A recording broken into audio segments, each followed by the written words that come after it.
ஆனி மாத சுவாதி நட்சத்திரத்துல விஷ்ணு சித்தர் பிறந்தார். இவர்கள் அந்தனார் குலத்தை சேர்ந்தவர்கள். அங்க கோவில் கொண்டுள்ள வடபெரும் கோயில் உடையவனிடம் கைங்கரியம் செய்து வந்தார்கள். அந்த பகுதியை ஆண்டு வந்த பாண்டிய மன்னன் ஸ்ரீ வல்லபதேவன் அவன் ஒரு தடவை மாறுவேடம் போட்டுட்டு நகர்வலம் போறான். அப்ப போகும்போது ஒரு திண்ணையில ஒரு பெரியவர் படுத்துருக்க. அந்த பெரியவரை பார்த்தா சிறந்த பண்டிதர் மாதிரி தெரியறது. அதனால அவர்கிட்ட போய் கேட்கிறான், வாழ்க்கையில ஏதாவது அவசியம் தெரிஞ்சுக்கணும் மனுஷன் அப்படின்னா ஏதாவது ஒரு விஷயம் இருந்தா அதை சொல்லுவோம் அப்படின்னு கேட்கிறான். அப்ப அந்த பெரியவர் சொல்ற, மழை காலத்தில் தேவையான பொருள்களை, மழை காலத்திற்கு தேவையான பொருள்களை வெயில் காலத்துல சேர்த்து வைக்கிறவன் புத்திசாலி. அதை போல முதுமை காலத்திற்கு தேவையானதை இளமையிலே சேர்த்து வைக்க வேண்டும். அதை விட முக்கியம், மறுமைக்கு தேவையான புண்ணியத்தை இம்மையிலே சேர்த்து வைக்க வேண்டும். பரத்வத்தோட பொருளை புரிஞ்சுட்டு அவனையே சரணடையணும்னு சொல்ற. இந்த ராஜா எல்லாத்தையும் கேட்டுக்கிறான். அடுத்த நாள் அரசவைக்கு வரான். தன்னோட ஆஸ்தான புரோகிதரான செல்வ நம்பிட்ட போய் சொல்றான், இது மாதிரி நேற்று நான் போனேன். அப்ப அந்த பெரியவர் இதெல்லாம் சொன்னார். அதுல எனக்கு பரம்பொருள்லாம் என்னன்னு புரியல.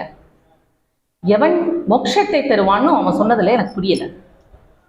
என்ன பண்ணலாம் அப்படின்னு கேட்கிறார்.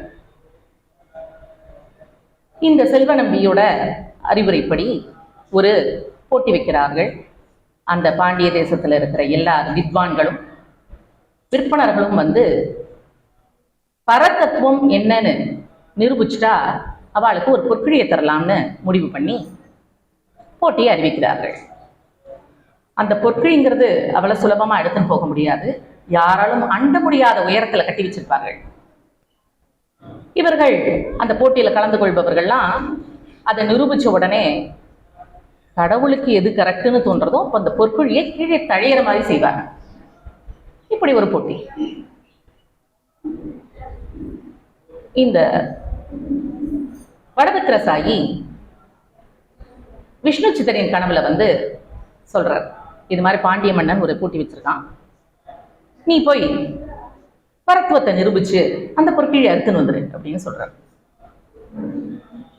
பெரிய ஆழ்வாரோ வேதமோ சாஸ்திரமோ எதுவும் படிக்காதவர், வெறும் கோயில் கைங்கரியம் தான் செய்துன்னு வர்றார்.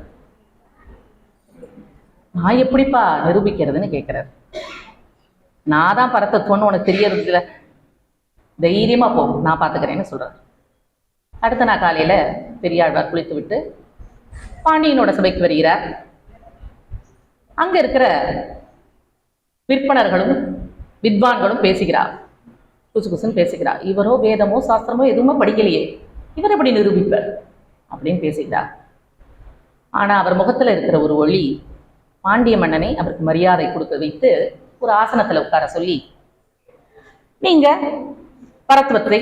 பரதத்துவத்தை நிரூபியுங்கள்னு சொல்றார். வேத புராண இதிகாச உபனிஷத்துக்களை கொண்டு பரதத்துவம் ஸ்ரீமன் நாராயணனேன்னு நிரூபிக்கிறார். இது விஷ்ணு சித்த விஜயம்ங்கிற ஒரு புத்தகத்துல 6 வால்யூம் இருக்கு. இப்படிலாம் அவர் நிரூபிச்சிருக்கிறது அதுல நல்ல விளக்கமா சொல்லியிருக்கிறார்கள். இவர் அதை நிரூபித்த உடனே பொற்கிழி தானா கீழே இறங்குறது. பாண்டிய மன்னனுக்கு ரொம்ப சந்தோஷம், பொற்கிழியை சீக்கிரமா அறுத்துக்கோங்க அப்படின்னு சொல்றாரு. விஷ்ணு சித்தரும் அந்த பொற்கிழியை அறுத்துக் கொள்கிறார். இந்த நிகழ்ச்சியை பாண்டிய பட்டர் என்பவர் ஈடுபடுத்தியிருக்கிறார். இது பெரியாழ்வார் திருமொழியோட தனியன்கள்ல வரும். பாண்டியன் கொண்டாட பற்றபிரான் வந்தான் என்று ஈண்டிய சங்கம் எடுத்தூத வேண்டிய வேதங்கள் ஓதி விரைந்து கிழியறுத்தான் பாதங்கள் யாமுடைய பற்று அப்படின்னு அதுல அவர் அந்த நிகழ்ச்சியை ஈடுபடுத்தியிருக்கார். இந்த பாண்டியராஜா ரொம்ப சந்தோஷப்பட்டு தன்னோட யானையில ஏற்றி நகர்வலம் கூட்டிட்டு வர அவருக்கு பட்டர் பிரான்கிற பட்டமும் கொடுக்கிறார். அப்படி நகர்வலம் வந்துட்டு இருக்கும்போது எப்படி தன்னோட குழந்தைகள் ஒரு பரிசு பெற்றா பெற்றோர்கள் வந்து பாப்பாலோ அது மாதிரி பெருமாள் தன்னோட கருட வாகனத்தில் ஏறி மகாலட்சுமியோட தன்னோட குழந்தையான விஷ்ணு சித்தர் பரிசு பெற்று இப்படி ஊரெல்லாம் கூட்டின்னு வர அழகு பார்க்கறதுக்காக வந்தாராம். அந்த காட்சியை பார்த்த உடனே பெரியாழ்வாருக்கு என்ன சொல்றதுனே தெரியல. எவ்வளவு கருணை, அவன் அழகு, வாத்சல்யம் தன்னை கொள்றது. அப்படியே சுத்தி பார்க்கிறார். பார்த்தா ஜனத்திரள், இவ்வளவு பேரும் பெருமாளை பார்த்தா அவர் கண்ணுப்பட்டுடுமே அப்படின்னு அந்த யானை மேல போட்டிருக்கிற அந்த மணியை தானே எடுத்து அவருக்கு மங்களாசாசனம் பாடுகிறார். பெருமாளுக்கே பல்லாண்டு பாடுகிறார்.